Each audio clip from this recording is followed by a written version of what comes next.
Hello everybody, my name is Starrapter and welcome to Star Wars Weekly, your place for the latest in the Star Wars universe, from the comics to the books to the TV and more. I like to break it all down with you guys every single week, so make sure you are subscribed so you never miss another video in the future. With that being said, we had quite a bit come out this week, especially with the comics, so let's get started with that. The first one is the flagship Star Wars. This is issue number 56. This starts a brand new story arc called The Escape. So after the events of Hope dies, we have our characters of Luke, Han, Leia, and Sana Starros on the run from the Empire. Remember, the rebellion is scattered thanks to Darth Vader and him just decimating the Rebels' fleet. So we have all of our characters on the run. They don't even have the Millennium Falcon. Chewbacca isn't even in this story because he's still on the ship with Akbar, Home 1, I'm guessing.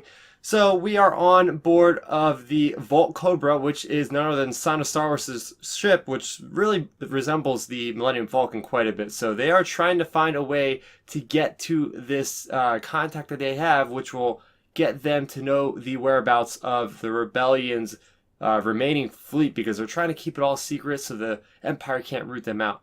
So in order to get there, they find out that there's kind of a blockade to get to this planet, so they have to take a detour, and what happens is Han, Leia, and Luke, their only choice to get out of there, along with C-3PO and R2, is to get jettisoned out of the escape pod to this planet that's supposedly not really inhabited by anybody, at least to kind of keep cover until the Imperial forces get out of that sector.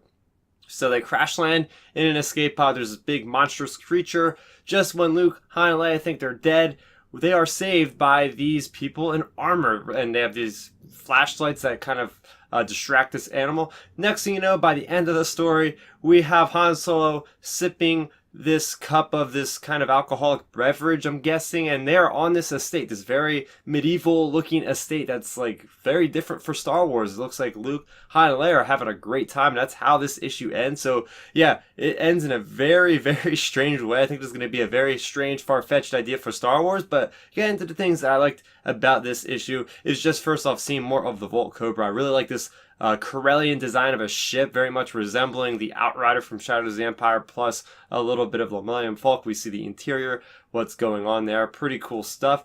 I did like this new planet called Hubin. And why are these people so nice? I feel like it's setting itself up to be this story where they are going to get backstabbed, Luke, Han, and Leia in the end, maybe. Or maybe they will recruit these people to join the forces of the Rebel Alliance. Not really sure. There is a new artist on this book, and while a lot of the art looks great, I will point out that there's certain points that Luke's face looks really strange. This was the same artist that did the Poe Dameron, one of the Poe Dameron issues, and didn't really like that issue, to be honest with you. So some of that kind of transpired in this issue.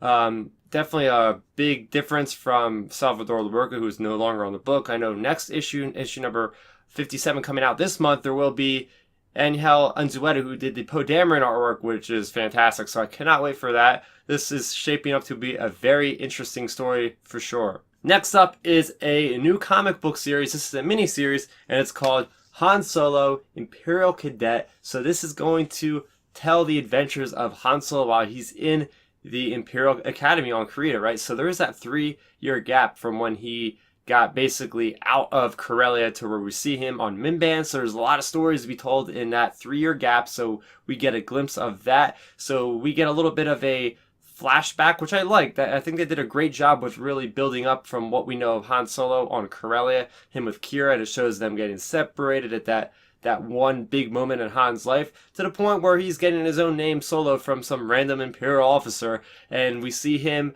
kind of in the early stages of just getting into the Imperial Krita Academy. It looks really cool about how he went through this like sanitation process, and you know, Han Solo, his attitude is like, what the heck is this? I'm going to do things my own way. And we learn very quickly, or he learns very quickly, that the Imperials are not going to really tolerate that kind of forward thinking. So we see him in kind of a Mimban situation where Krita, I guess, has a lot of swamps or a lot of rain, because we see him doing this kind of boot camp, and he's not liking it because he's wondering, why is he doing boot camp stuff when he could be flying TIE fighters? And he does get help from a couple of the newer recruits that, help him stand up against this bully guy.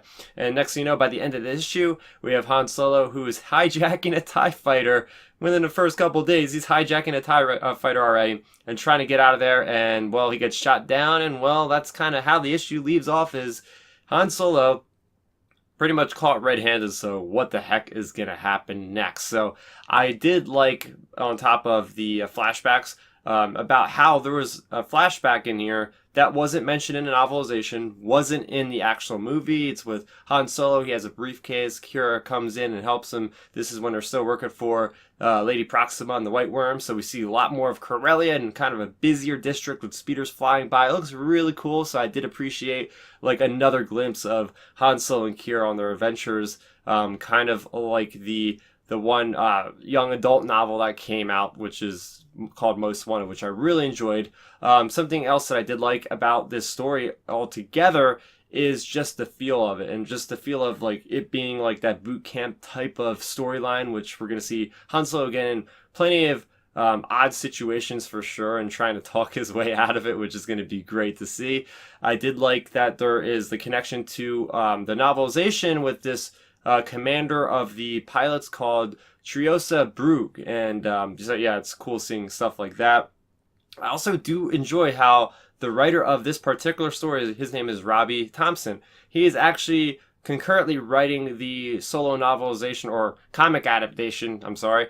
So he's got a little bit of input and crossover between each issue, so it's kind of cool because like the first issue of the comic adaptation, we learned that Han Solo stole a TIE fighter, and now we're actually seeing that coming into play. So I really like that kind of synergy going between both projects, and so far I'm very much enjoying this. This is what I expected, and I'm very much liking where it's going. And the next comic we have is IDW's Star Wars Adventures Destroyer Down issue number 1. So originally these were published only in Loot Crate, so you could only get these in Loot Crate. So IDW was nice enough to say, hey, we want the rest of the world to experience these stories, because so far I'm actually impressed by this story. What it's about is it's about Rey and about her relationship with Unkar, plot a little bit, and about basically there's this storm that came through. It blew the sand off of this once undiscovered interdictor cruiser called the Spectral.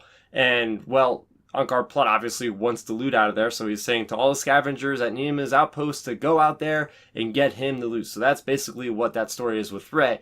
On the other hand, you have a backup story about how the interdictor cruiser actually got there during the Battle of Jakku. Seeing that thing crash, there's this different squadron of rebel pilots that we haven't seen before, and it kind of follows them through that battle. Some things I liked, especially in the Destroyer Down issue number 1 story, we have Rey.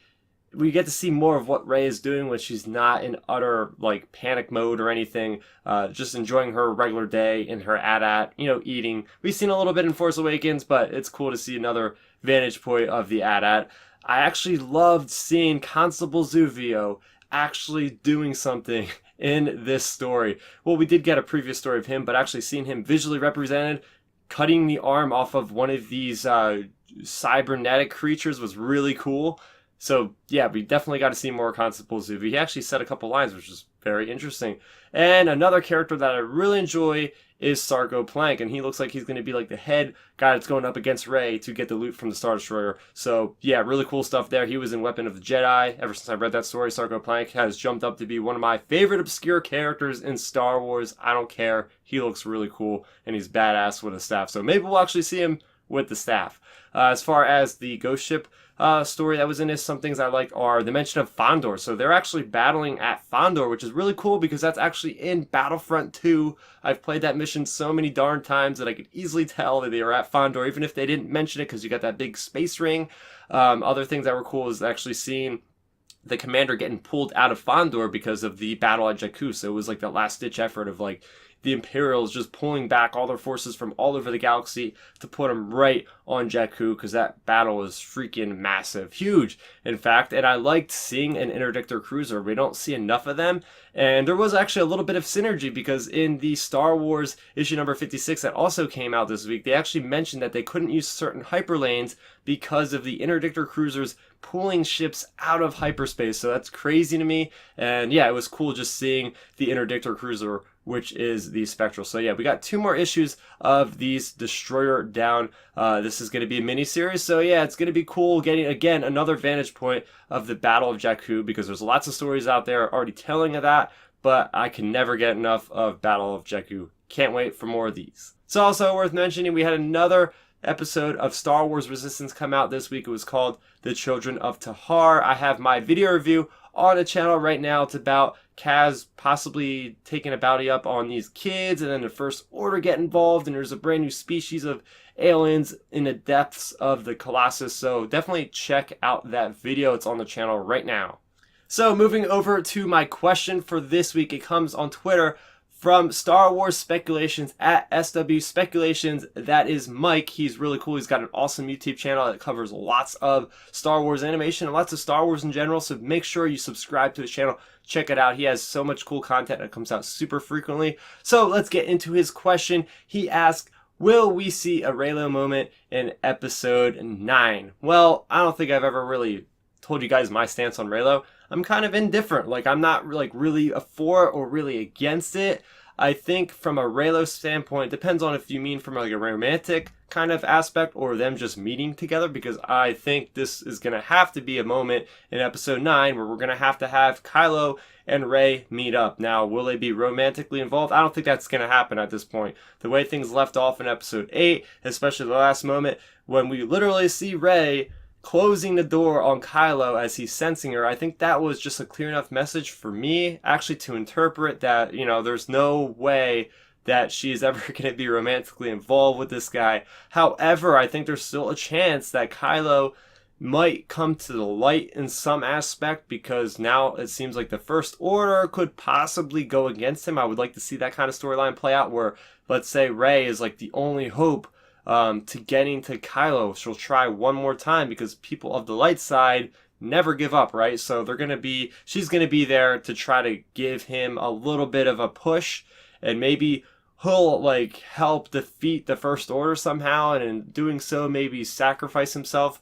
That's kind of like my speculation. I learned definitely to not go on speculation that much anymore as far as really looking forward to something and then being let down, because that's kind of what happened with me in The Last Jedi. So as it's out there on the internet, everybody's saying speculate responsibly. So yeah, the people from Force Center there, that's what they use all the time. So yeah, that's kind of what I'm doing, is speculating responsibly, and I urge everybody else to do that as well.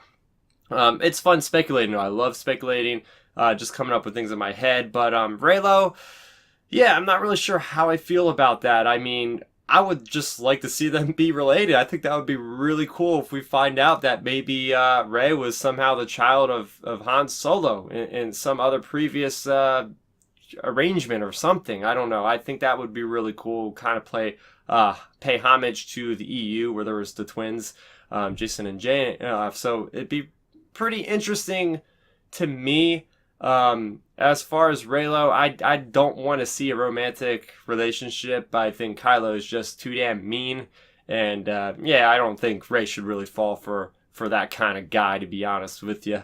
So if you guys want to get your questions in for next week's video, it's very simple. All you have to do is leave a comment down in the comment section below. Make sure you hashtag it Star Wars Weekly so I know to read it off on next week's video. Another way to reach me is through Twitter. You could simply tag me at Starrapter using the hashtag Star Wars Weekly, and any kind of question is game as it relates to Star Wars. It could be theories, just questions about places, people, speculations, anything of that sort. Also, another reminder that my giveaway is going on for another week. I'm going to be giving away Star Wars Lando's Luck. It is a young reader novel, and my details for how to win that are in the previous video, which I have linked in the description below. So next week, you guys can look forward to Dr. Raffer issue number 26, as well as Darth Vader issue number 23. So what do you guys think of this week's releases? Let's talk about it in the comment section below. Also, I do this every single week, so if you haven't already subscribed, please make sure you do so, because it helps support me,